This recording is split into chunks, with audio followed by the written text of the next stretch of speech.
Quiero hablar un poco del tema que marca mi brújula profética durante estos últimos 40 años ininterrumpidos de servicio de Pedro. Hablando en todas las naciones de Iberoamérica acerca del Yeshua judío, de las raíces hebreas, de la fe dentro de la cultura judeo-cristiana, la importancia que eso tiene en el mundo profético en el cual estamos viviendo.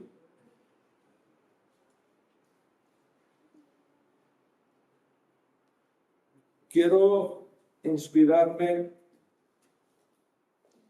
en las palabras que encontramos en el primero de nuestros masoretas, Meir, conocido popularmente como Marcos. Aunque este masoreta, este evangelio, fue escrito de forma anónima y no sabemos exactamente quién lo escribió. Fue atribuido a Meir, fue atribuido a Marcos, por eso aquí dice, según Marcos. Pero no sabemos qué Marcos fue, qué Meir fue. Lo importante es lo que tenemos acá, la importancia que esto tiene.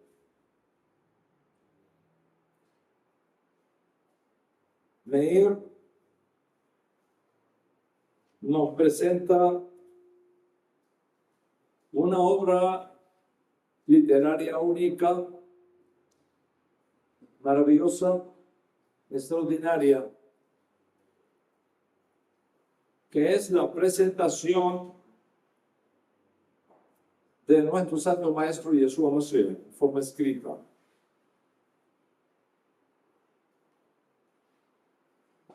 Meir se considera el primero de nuestros masoretas escritos.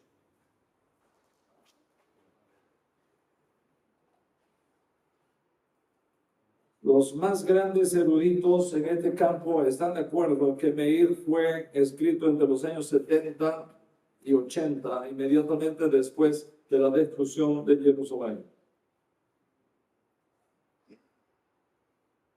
Es una reflexión del momento presente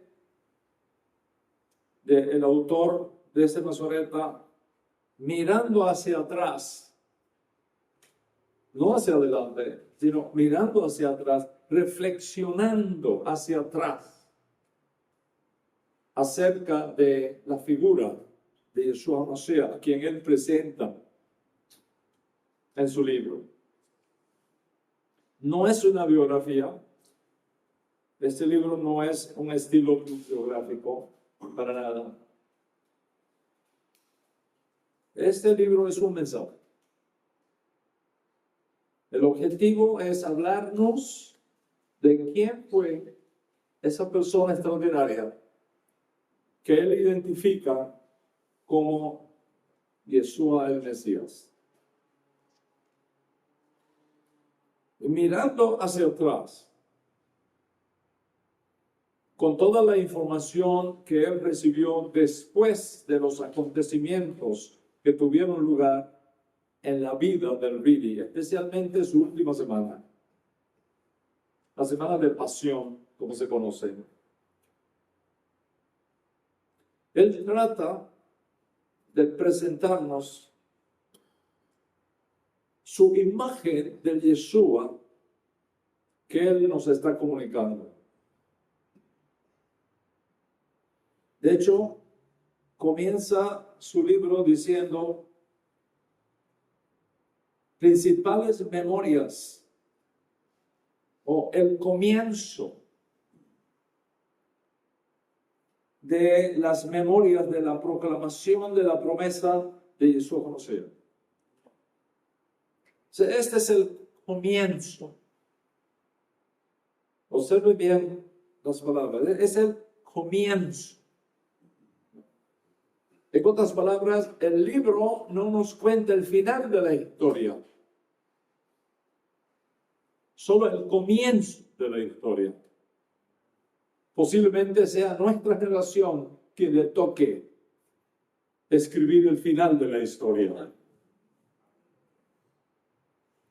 Pero este es solo el comienzo de la historia.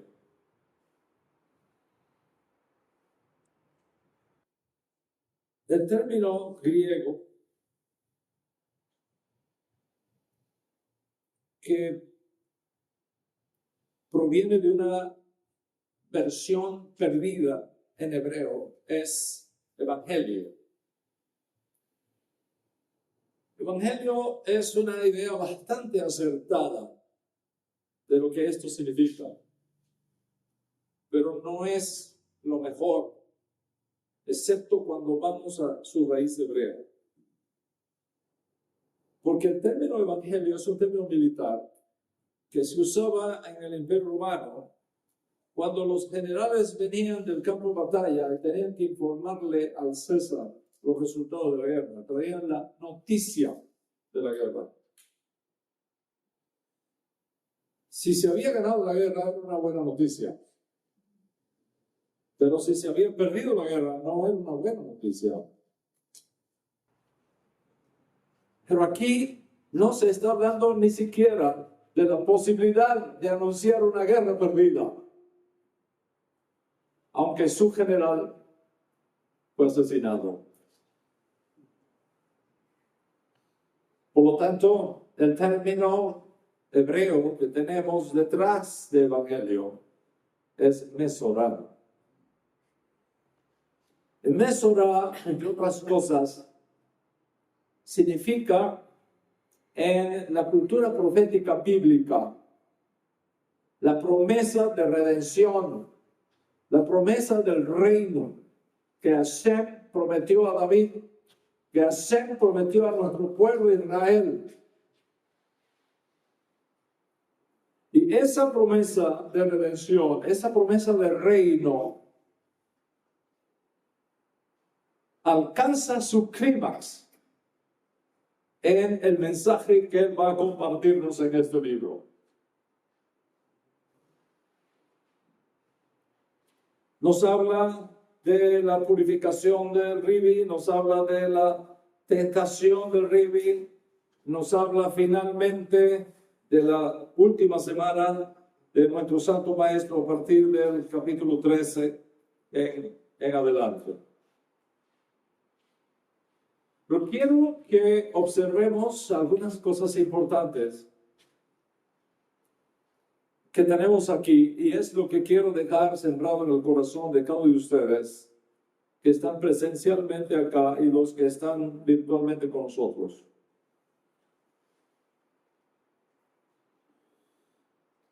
Este personaje que nos presenta Meir acá es un hombre lleno de autoridad. Lleno de autoridad. En sus enseñanzas, en sus sanaciones, en sus exorcismos,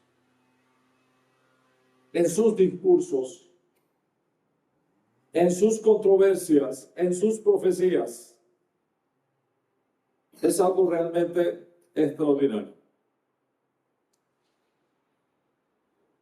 ¿Quién es la persona de la cual está hablando Meir? ¿Cuántos de nosotros realmente la conocemos?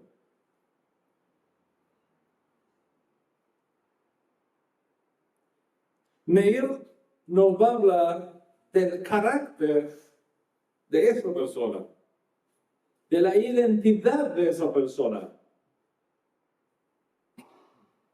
de la bondad Hashem que hizo esa persona y de las implicaciones que esa persona tiene para la redención de Israel y del mundo.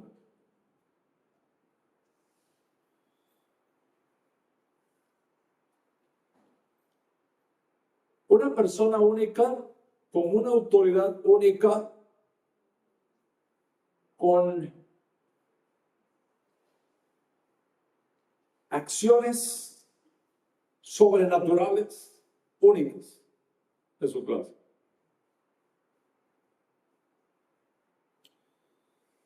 Cuando Yeshua, que es el personaje que él nos presenta, cuando Yeshua llama a sus primeros discípulos, ellos no tienen idea de quién es. No tienen idea de quién es. Nos dice la narrativa que al pasar junto a la ribera del lago de la Galilea, ve a Kefa y a Andrés. Y de solo mirarlo le dicen, síganme. Y como tocados por una voz que viene más allá de los niveles, de los decibeles conocidos por nosotros, dejan todo y le siguen.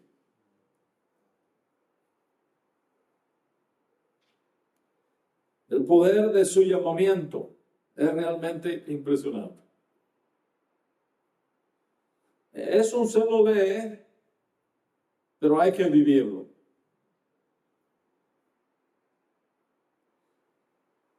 El negocio de la pesca en la Galilea era uno de los más lucrativos. La gente dependía de eso para vivir. Por lo tanto, el que supiera pescar tenía asegurada su negocio. La gente vivía de eso.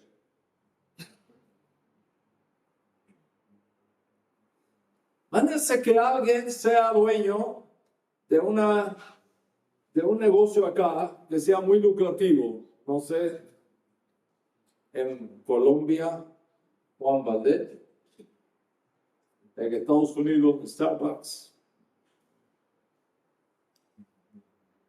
Y que en medio del apogeo de su negocio pase una persona que usted nunca ha visto en su vida, que usted nunca ha conocido en su vida, y le diga, sígame. Y usted deje todo, sin pensarlo 2 veces. Y siga a esa persona con la cual nunca te habías encontrado.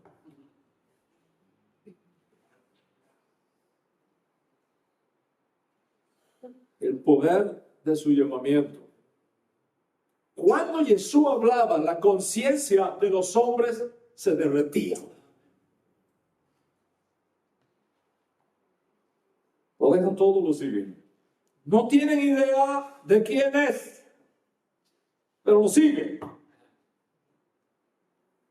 Atraídos por algo que no saben lo que es todavía. Y luego se encuentra otros más, le dicen lo mismo, síganme, y lo dejan todo y lo siguen. Dejan sus trabajos y lo siguen. Dejan sus amigos y lo siguen. Dejan su familia y lo siguen. Meir nos está diciendo, les estoy hablando de un hombre que tiene autoridad. Autoridad. Va a la sinagoga y se admiran de él porque enseñaba con autoridad, no como los escribas. Les enseñaba con autoridad, no como los escribas. Y aquí Meir nos introduce uno de los elementos más importantes que existía en el judaísmo, el segundo templo, los escribas. Los escribas eran los que escribían. Hoy día decir los escribas porque eran los que escribían no tiene mayor trascendencia. Pero hace 2000 años atrás, solamente el 3% de las personas sabían leer y escribir.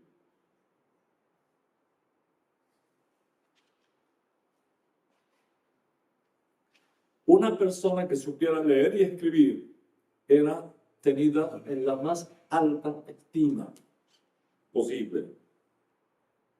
No todo el mundo podía hacerlo, porque la mayoría de la gente tenía que dedicarse a trabajar para poder subsistir. No tenían tiempo de aprender a leer y escribir. El escriba era una persona culta, educada, sabían leer y escribir, eran respetadas.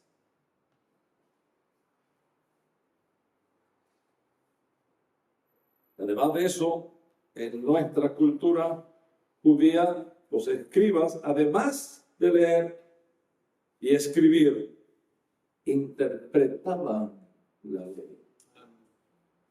Eran los intérpretes de la ley. La gente no podía leer del Sefer Torah. Ellos leían por ellos, les decía, aquí dice esto, y esto significa, según fulano, esto y esto. La gente lo creía. Ahora llega alguien que les dice, ¿oíste que fue dicho? Pero yo les digo. Y entonces la gente se admiraba de su autoridad porque no le enseñaban como los escribas. Entonces, si los escribas eran de la clase social de más alto respeto y consideración, porque eran los grandes intérpretes, que el pueblo diga, este enseña con autoridad, no como los escribas. Meir nos está diciendo, tengan mucho cuidado y sepan de quién estoy hablándoles.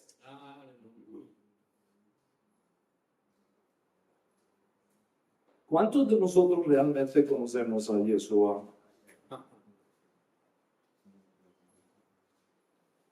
Los escribas eran eruditos de la Torah, eruditos de la Torah. Y en Cafarnaúm, la gente decía que Yeshua enseñaba con autoridad, no como los escribas. Los escribas enseñaban diciendo, Rabí fulano dijo esto, y Rabí fulano dijo esto, Rabí fulano dijo esto, y esto significa, según fulano esto, según fulano esto, y según fulano esto. Cuando la gente terminaba de escuchar todo lo que los fulanos decían, no sabían qué iban a hacer.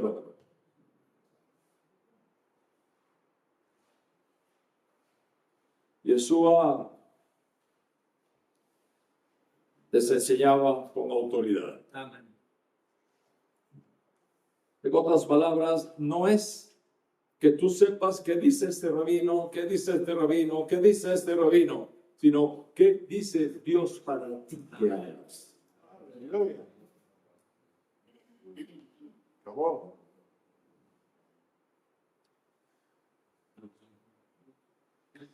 Bueno, llega a una sinagoga, hay unos endemoniados en la sinagoga y gritan, sabemos quién tú eres. Kefa y Andrés, los demás no sabían. O siguieron sin saber quién era, pero ahora tenemos aquí, en la sinagoga, a unos endemoniados que están diciendo, nosotros sabemos quién tú eres.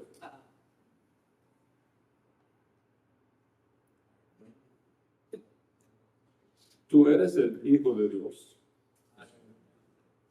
Tú eres el Ben Elohim. De contrario a lo que nosotros esperaríamos, Meir, una generación después, mirando hacia atrás, reflexionando hacia atrás, interpretando hacia atrás, después de tener todo lo que ocurrió en sus manos, nos preserva este detalle extraordinario, que en vez de alegrarse, Yeshua les prohíbe que revelen su identidad.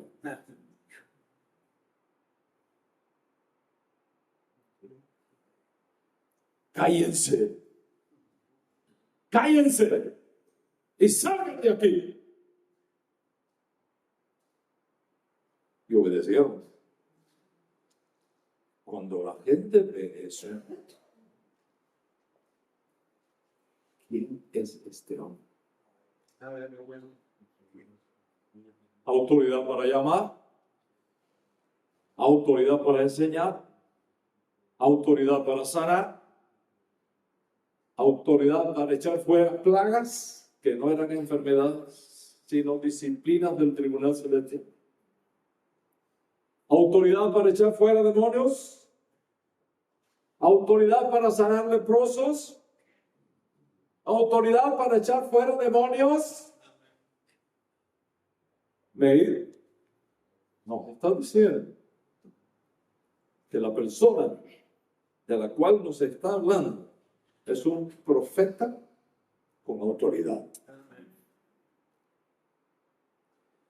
Los leprosos, según la ley, no podían tocar a nadie. No podían tocar a nadie. No se podían dejar tocar de nadie. Yeshua lo hizo, no le pasó nada. No quedó inmundo, no se enfermó, no se le pegó nada, no le pasó nada. Sanaba a los leprosos y entonces, contrario a lo que nosotros vemos hoy día en las redes sociales, vayan y digan este milagro que pasó. Y Jesús decía a los leprosos que sanaban, no se lo digan a nadie. Cállense, no se lo digan a nadie. Por supuesto, iban y se lo contaban a todo el mundo. No podían callarse. Y eso impuso ciertas limitaciones sobre Yeshua. Uno de los relatos más interesantes que nos da Meir, que nos reserva Meir, es que está Yeshua enseñando en un lugar y había tanta gente en la casa que no cabía más. Y unos amigos traen un paralítico. Permiso, slijá. Aquello era un nudo de gente. Nadie podía pasar. La única cosa que se le ocurrió fue abrir un hueco en el techo que no era de concreto ni de, como hoy día, gracias a Dios, de paja. ¿No? Abrieron un hueco, lo bajaron, lo pusieron delante del Ribi. Y usted creo que conoce la historia. Cuando Jesús ve a aquel parapléjico, ahí ve la fe de sus amigos al traerlo ahí. Le dice, hijo, tus pecados te son perdonados. Y entonces los escribas, que son los que conocen la ley, están murmurando entre ellos.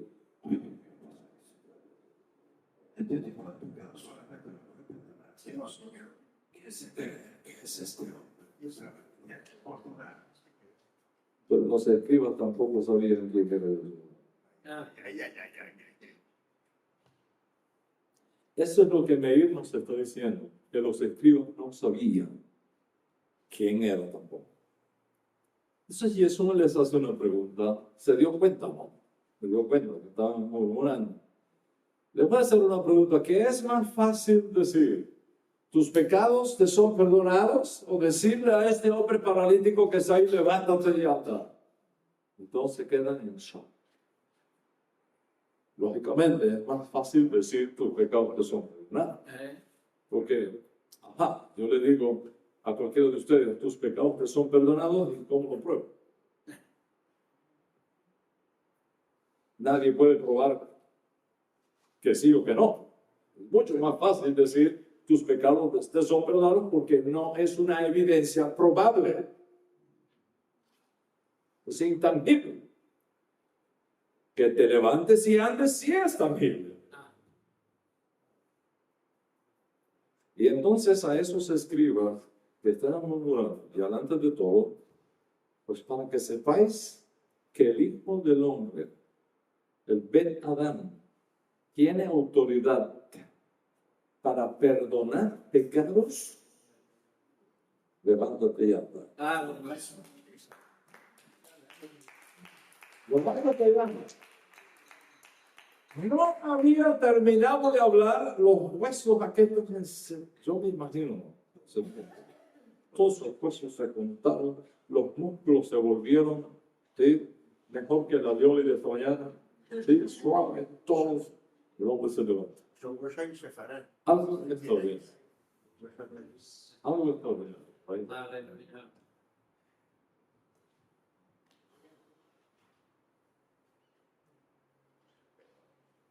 Meir, cuando dice ahí, y pone en los labios de Yeshua, para que sepáis que el Ben Adán, el Hijo del Hombre, tiene autoridad para perdonar pecados, nos introduce un dato importante en la historia.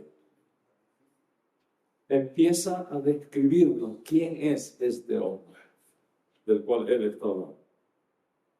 Porque en el judaísmo del segundo templo, el término Ben Adán, hijo de hombre, tenía varias acepciones. Podía significar un ser humano, podía significar una persona con autoridad, pero en la tradición apocalíptica, el Ben Adán se conectaba con el Ben Adán, con el Hijo del Hombre de Daniel capítulo 7. Vi en las visiones de la noche a uno como un Ben Adán que fue acercado a un anciano de días y se le dio un reino que no tiene fin. Aleluya. Meir comienza a decirnos, presten mucha atención al nombre que les estoy mostrando. Un hombre con autoridad, incluso para perdonar pecado. De todo el mundo lo busca, ¿no? Todo el mundo quiere estar al lado de un hombre así. La gente corre detrás de un hombre en cuya vida está la presencia del Altísimo. Para recibir de esa persona una verajá, una bendición, una palabra de aliento. La gente lo buscaba. Lo seguía por todos lados. Veía los milagros, la fama de Yeshua corría por todos lados. Un amigo se lo decía a otro, un familiar se lo decía al otro. La voz se corre por todos lados. No necesitaba Facebook, Instagram. No necesitaba YouTube. No necesitaba nada de eso. Yeshua nos muestra que la mejor red social que existe es la palabra de un amigo diciéndole a otro amigo.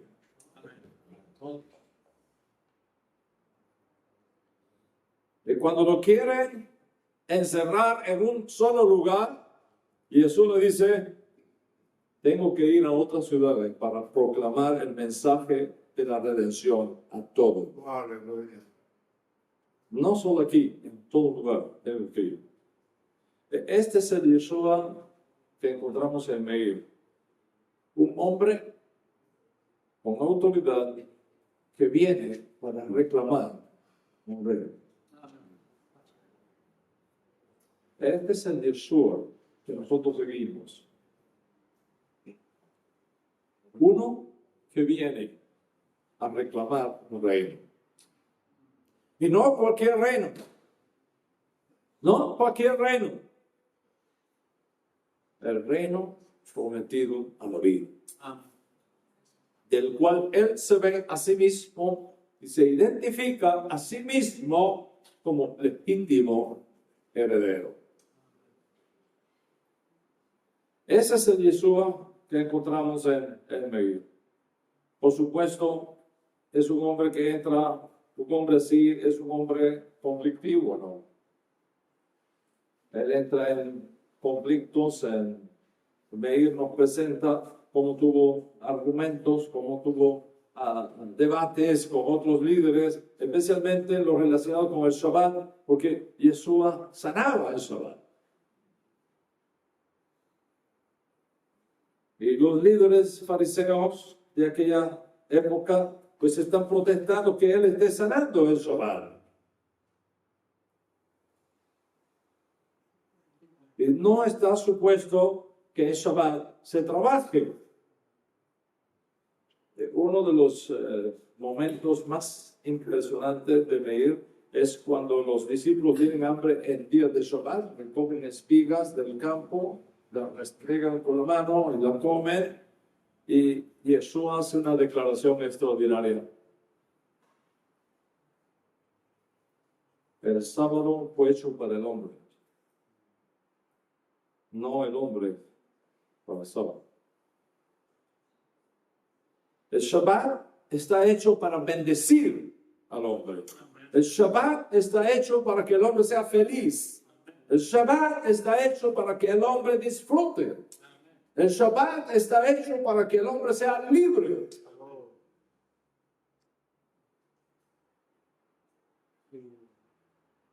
Y por supuesto, Meir nos introduce aquí otro elemento importante en esta narrativa, que son los perushim, los fariseos, los grandes intérpretes de la ley en los días de Yeshua. Algunos eran más ortodoxos, otros eran menos ortodoxos, algunos eran extremadamente ortodoxos, otros no tan ortodoxos. Hay que tener mucho cuidado cuando leemos Meir hablando de los perushim, porque había 7 partidos diferentes de perushim. Yeshua tiene controversia con ellos, con los fariseos, con los escribas. Entonces, ¿quién es este hombre del cual nos está hablando Meir aquí? Yeshua no es presentado como Dios en Meir.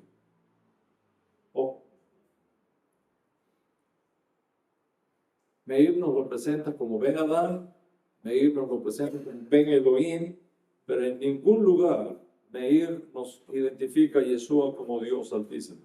No existe eso en Meir. Maestro, predicador, profeta lleno de autoridad, con tremendas controversias con los líderes, como un pastor que tiene compasión por sus ovejas, pero constantemente, y eso es algo que se mantiene en Meir, no le digan a nadie, no le digan a nadie, escondiendo todo el tiempo su identidad. Y la gente se preguntaba, ¿quién es este hombre? ¿Quién es este hombre?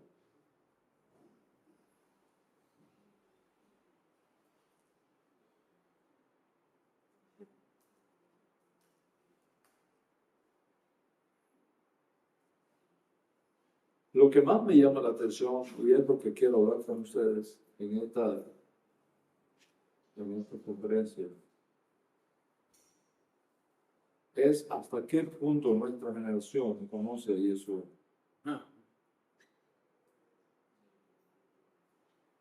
Hasta qué punto nosotros mismos conocemos a Yeshua.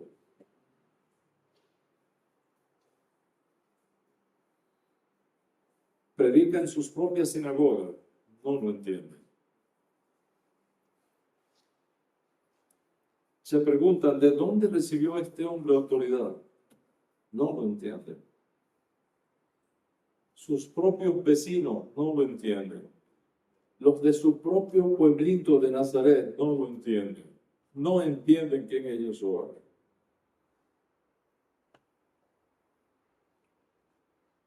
Para de alguna manera explicar lo que estaba sucediendo, Meir nos dice que algunos líderes religiosos de aquella generación decían, es por Belzebú. Esa es la razón. Claro, por eso tiene estos poderes. Está ligado a Belzebú. No lo entiendo. De hecho, Meir nos cuenta que estando Yeshua enseñando en un lugar, llegó su mamá y sus hermanos. Piensan que Yeshua se había vuelto loco. Perdió la mente.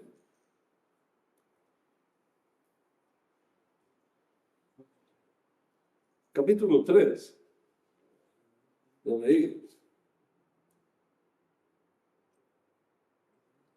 Llegó a una casa y otra vez la muchedumbre se agolpó en tal grande número que no tenían tiempo ni para comer pan. Y oyéndolo sus familiares, fueron allí con la intención de tomarlo y llevárselo consigo, porque decían, se han vuelto locos. ¿Quiénes decían? Sus familiares. ¿Quiénes son sus familiares? Su mamá y sus hermanos. Ahora, quiero que presten atención. María lo tuvo 40 semanas en el vientre.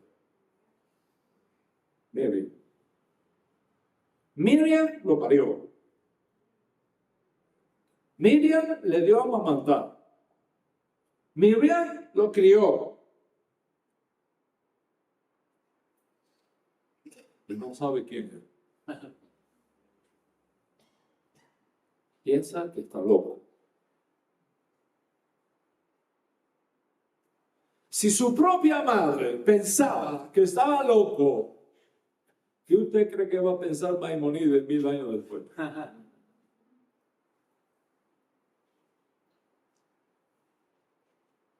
Su propia familia no lo entendía, sus discípulos no lo entendían. En una ocasión, está cruzando el lago de Galilea, vinieron unos vientos alisios, se formó una tormenta. Jesús está durmiendo en la popa. Los discípulos hacen todo lo que puedan por salvar la nave. Al ver que ya el desastre es inminente, lo llama, maestro, que perecemos. Se pone en pie el maestro y le habla al agua y al viento. Le habla al mar, a la lluvia y al viento.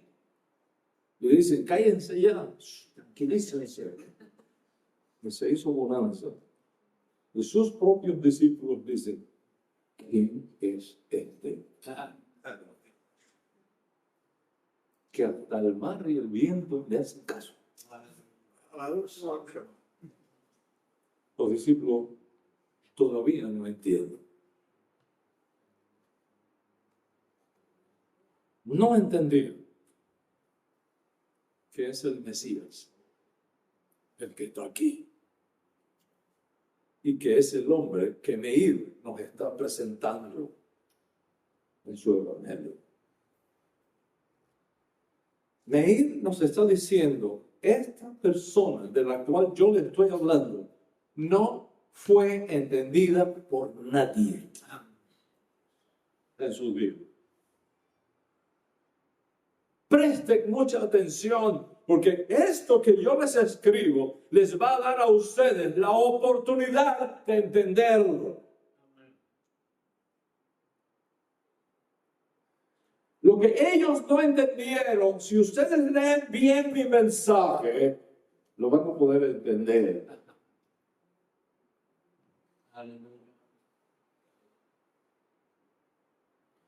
¿Quiénes son los que saben quién es Yeshua en este Masoreto? ¿Quiénes son los que saben? Bueno, vamos a ver. Dios sabe. Dios sabe quién es. Porque en la Tevila, la purificación, el jardín, le dijo, tú eres mi hijo. So, Dios sabía. Tú eres mi hijo. Yeshua lo sabía, porque oyó la voz de Dios diciéndole, tú eres mi hijo. So, él sabía quién era. Ya van dos.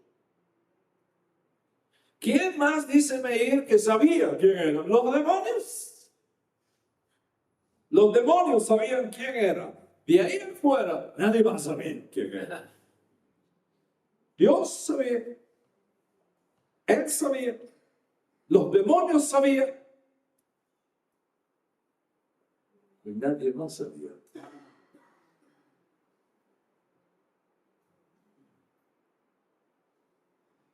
Meir nos presenta a Yeshua intencionalmente escondiendo su identidad.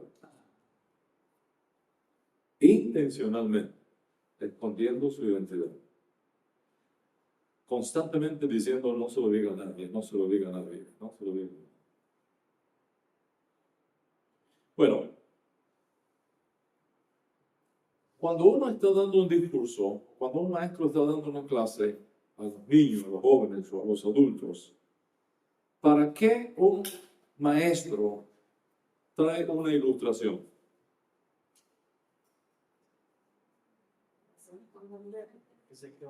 ¿Para qué se trae una ilustración? ¿Para qué son las ilustraciones? Las ilustraciones son como ventanas que el maestro abre para que entre luz y se entienda mejor lo que estoy diciendo. ¿Sí? Las ilustraciones, comparar una cosa con otra, mashal, es la parábola. Las parábolas son, ¿para qué? ¿Para qué son las parábolas? Ayudar a interpretar. ¿Ah? Ayudar a interpretar. Ok. Ahora les voy a leer el capítulo 4 de Meir. Y cuando estuvo solo con los 12 y con los otros que formaban parte de su círculo íntimo, le preguntaban acerca de por qué usaban parábolas. Y Jesús les decía, a vosotros os he dado a conocer el misterio del reino de los cielos, pero a los de afuera, todo se lo digo en parábolas, para que viendo no comprendan, y para que oyendo no entiendan. ¿Escuchando? A ustedes, al grupo íntimo, les digo los secretos. Pero a los de afuera, a los que no son del círculo íntimo, les hablo por parábolas para que viendo no comprendan, oyendo no entiendan, no sea que se vuelvan de sus malos caminos y les sea perdonado su pecado.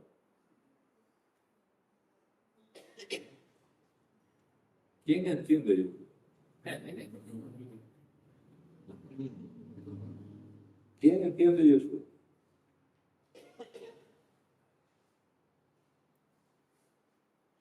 En otras palabras, Meir nos dice, atención, que las parábolas en Yeshua es al revés de todo lo nuestro. Los maestros usan las parábolas para que la gente entienda. Yeshua usa las palabras para que no entiendan.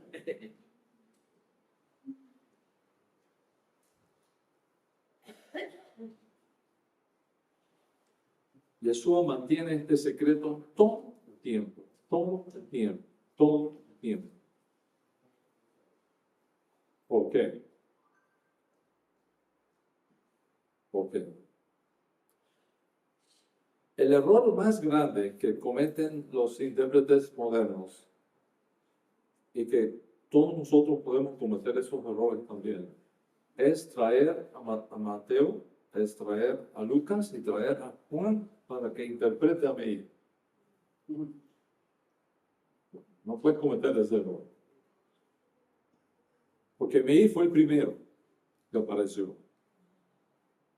Tú no puedes traer a Yohanan, que escribió en el siglo 100, en el año 100, el final del primer siglo, para que te diga qué fue lo que quiso decir Meir con eso. No puedes traer a Nicea del 325 para que te diga qué fue lo que quiso decir Meir con eso.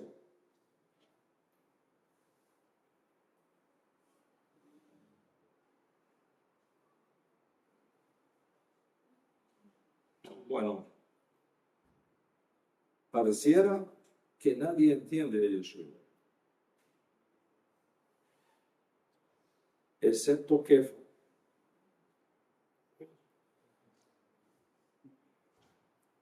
Parece que Kefa por fin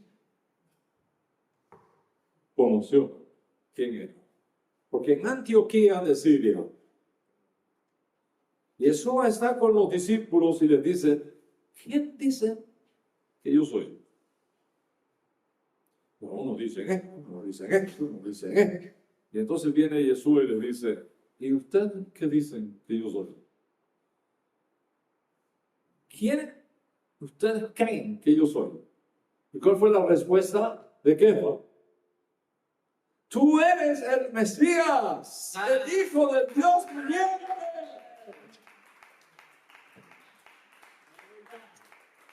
Bendecido eres, Simón, hijo de Jonas, porque esto no te lo reveló ni padre ni carne, sino mi Padre que está en los cielos. Hasta ahí nos parece que Kefa entendió eso. El propio Meir nos dice que el propio Yeshua está diciendo que Kefa finalmente lo entendió, pero después tampoco lo entendió. Porque Yeshua los llama y le dice, ¿saben una cosa? El Ben Adán va a subir a Jerusalén y le va a pasar esto. Lo van a traicionar, lo van a escupir, lo van a humillar, lo van a matar. Y Kefa lo llama aparte y le dice, maestro, que esto nunca te pase. Y Yeshua le dijo, apártate de mí, Satanás. So, Kefa al final del día tampoco. Bueno, finalmente viene, para no hacer la historia tan corta, porque ya son que las 8, ¿no? Para no hacer la historia tan larga, viene la resurrección. Después de la resurrección, es entendible que finalmente sepan quién es. Después de la resurrección, obvio. Y otro masoreta nos dice qué pasó después de la resurrección. Le dice, maestro, ¿vas a restaurarle el reino de Israel ahora? Y eso le dice, no les toca a ustedes saber esas cosas. No les toca saber esas cosas. El negocio de ustedes es vayan y búsquenme las ovejas perdidas. Amén. Ese es el negocio de ustedes.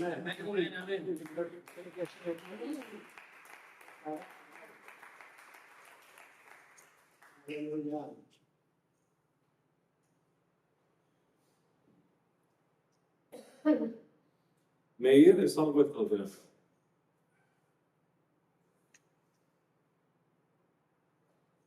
Para concluir y hacerles una invitación a conocer a este Yeshua que nos presenta Miguel acá,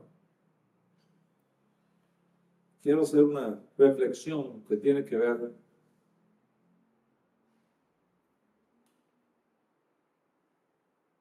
con un movimiento que se está dando últimamente en el mundo y que no es nada nuevo. En realidad, surge aquí en Sefarad, entre la comunidad judía, aquí en Sefarad, en el siglo XIII, en el siglo XIV, que es el movimiento de la Cábala.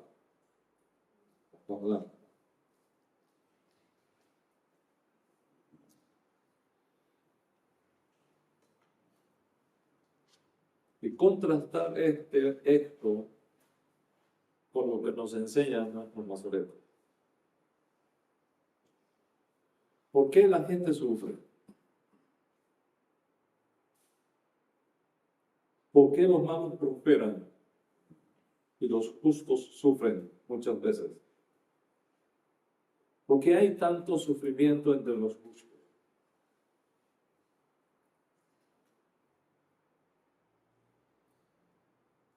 La respuesta que da la Cábala es la siguiente. Un día estaba el Baal Shem Tov enseñando.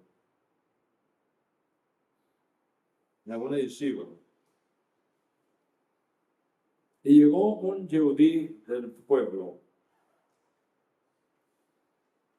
y le dijo, vino todo asustado, todo en pánico. Rabí, necesito que me conteste una pregunta urgente. Y cuando Baal Shem Tov vio a ese hombre en pánico, le dijo, pasa, hijo, ¿qué te pasa?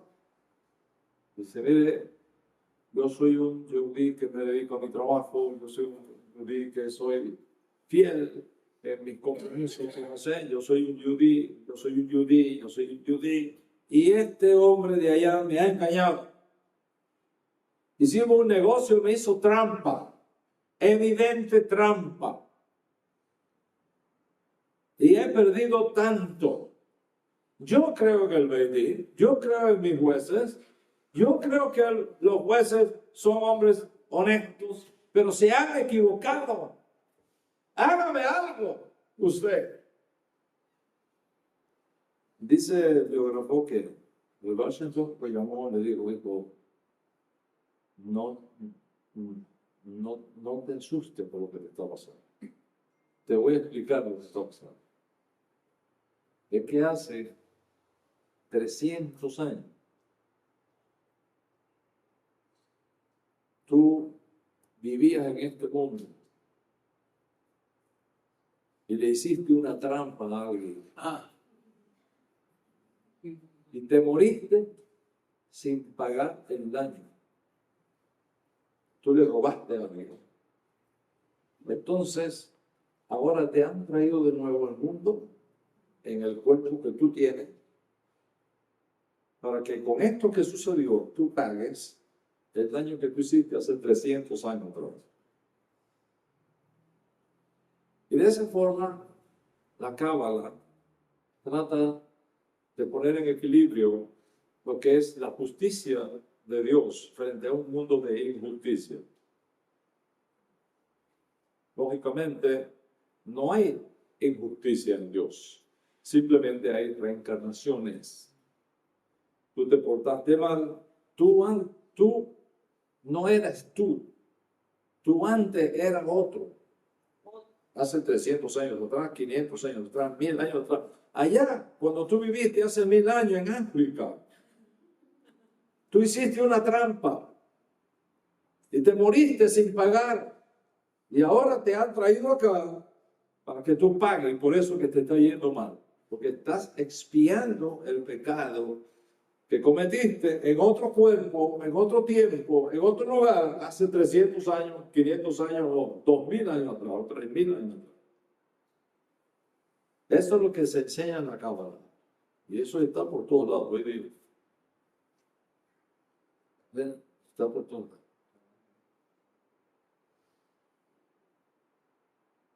Meir nos introduce a unas respuestas.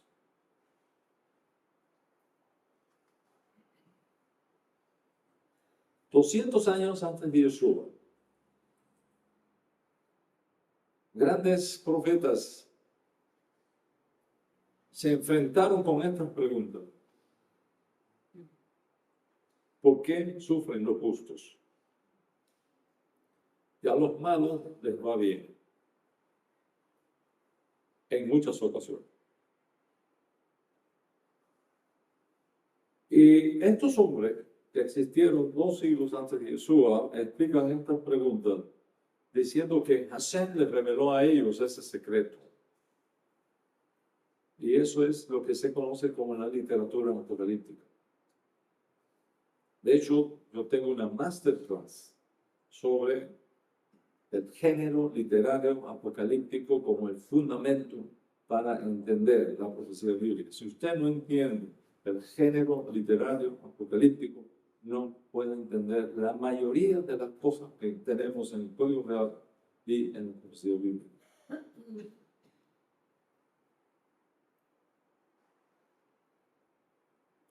En los días de Yeshua había fariseos, había esenios, que eran apocalípticos. El mensaje es que no entendemos este mundo como está ahora mismo, porque hay dos reinos aquí en la tierra. Aquí en la tierra hay dos reinos. El reino que Hashem le dio a los hombres y el reino que los hombres le vendieron a Satán. Y por lo tanto, debido al pecado del hombre, aquí en la tierra, operan dos fuerzas, las fuerzas de la luz y las fuerzas de las tinieblas. Por supuesto que Hashem está por encima de todo eso. Y por supuesto que Hashem permite esto por razones que nosotros no conocemos. Porque todo tiene una razón, pero no siempre a Hashem le place revelar la razón de todo. Amén. Pero hay un reino de las tinieblas con poderes demoníacos. Y ellos son los causantes de esas injusticias. Ellos son los que imponen dolor, enfermedad y sufrimiento. Y los hijos de la luz tienen que oponerse a eso con todas sus fuerzas. Amén. Y por eso Yeshua decía, si yo por Hashem, por el dedo de Dios, echo fuera los demonios, entonces el reino de los cielos ha llegado a vosotros. El poder del mal existe y se mueve. ¿Y de dónde vienen estas fuerzas? No es reencarnaciones, es la presencia de un enemigo que hay que destruir. Y Yeshua vino a eso, Aleluya. precisamente. Amén.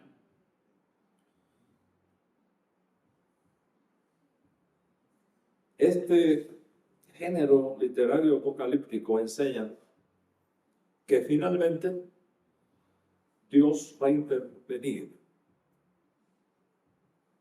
y va a implantar su reino entre nosotros. Aleluya.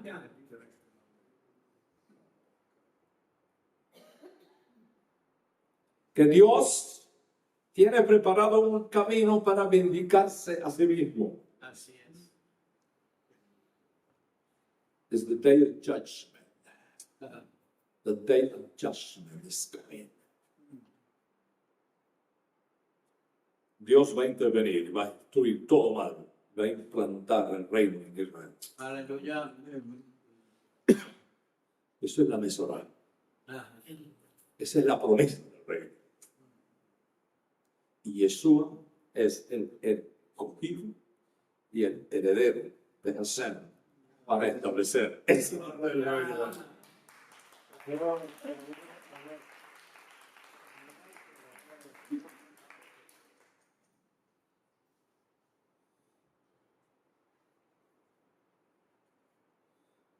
Cuando uno entiende quién es Yeshua,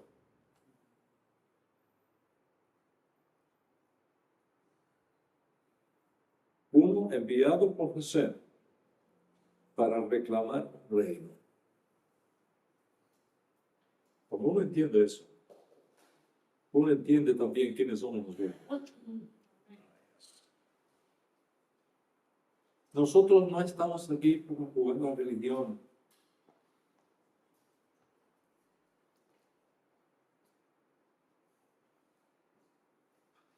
No estamos aquí para pasar un buen rato, para divertirnos.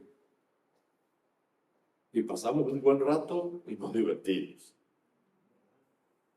Ese es un subproducto, no el objetivo, no la esencia. La esencia y el llamado que nosotros tenemos es buscar a los súbditos de ese reino y juntarlos, porque el heredero viene a establecer a los llenos de Dios.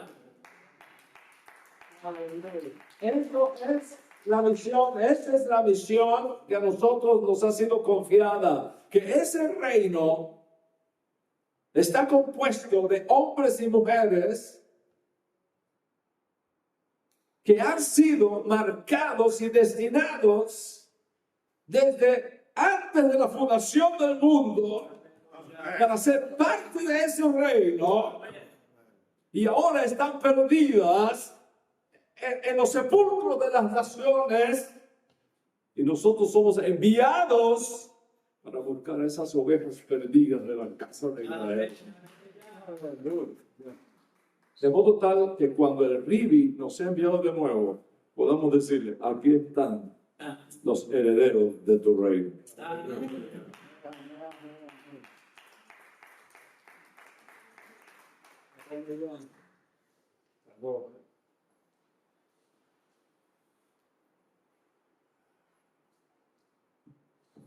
Hay tanto que decir, pero el tiempo es bueno.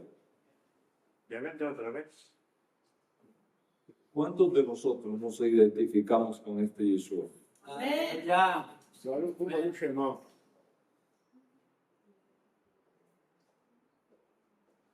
¿Y cuántos de nosotros no sentimos compasión por aquellos que un día dijeron haberle conocido y ahora lo niegan?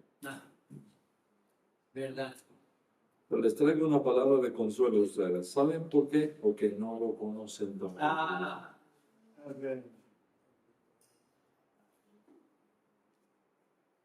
Pero cuando una persona se encuentra con la perla de gran precio y vende todo lo que tiene para adquirirlo, ya no anda buscando más perlas. Así es.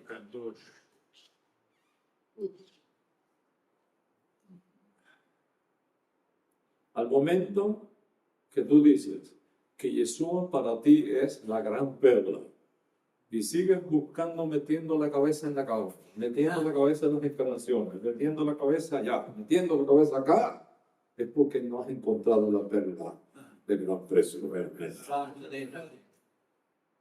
Cuando tenemos esta perla de gran precio, it is enough. Aleluya. En Él estamos completos. Sí.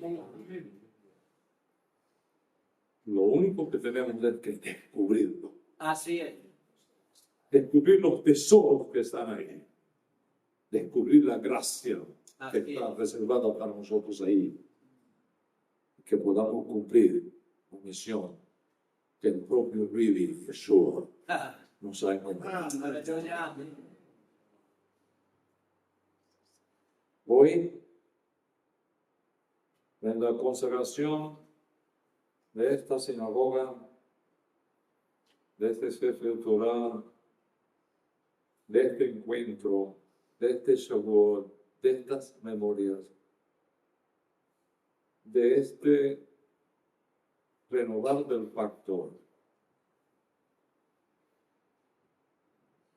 quiero invitarte para que te identifiques con este Yeshua. Amén. Con el este Yeshua. Amén.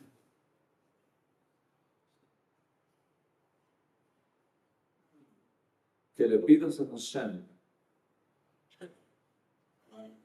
que nadie te lo robe. Porque ese Yeshua no es negociable para nosotros. Aleluya. Ni por esposa, ni por esposo, ni por hermanos, ni por hermanas, ni por hijos, ni por hijas, ni por amigos, ni por trabajos, ni por posesiones temporales de este siglo.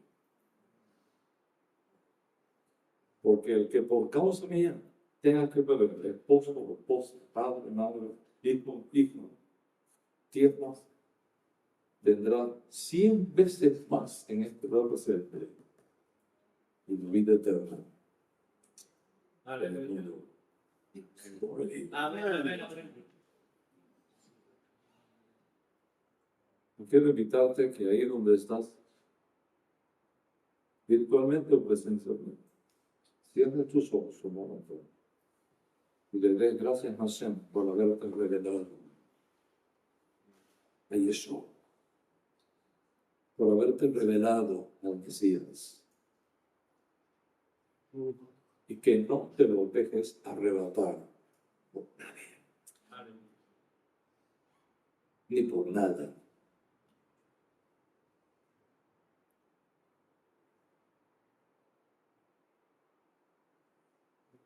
Que puedas descubrir esa perla de gran precio.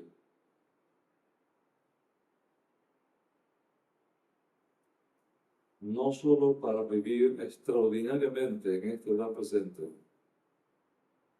sino la puerta de entrada segura al mundo por venir. Que el Eterno, por su Ruach Kodesh, selle estas palabras en ti y en tu alma. Selle estas palabras con energía divina,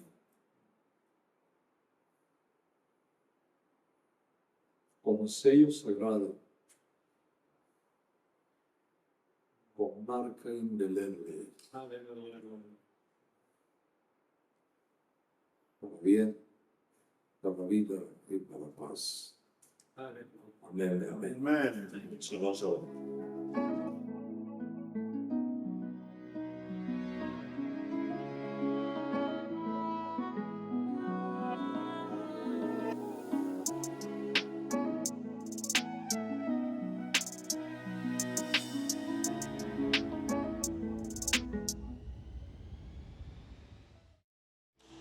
Bienvenido a tu diplomado online de estudios hebraicos.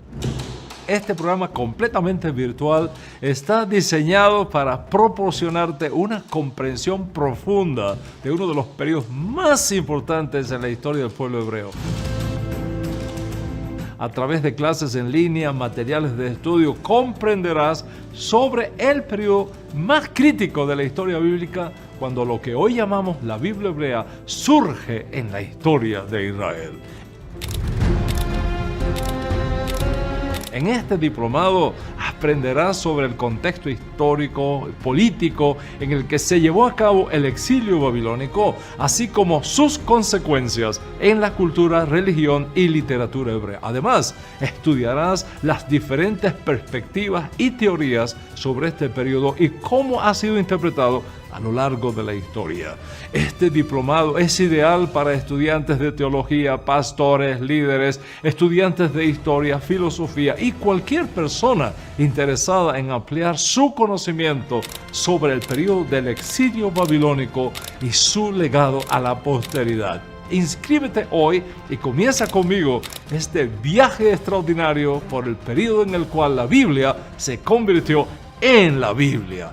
Podrás hacerlo a tu propio ritmo y con acceso permanente al contenido de este diplomado.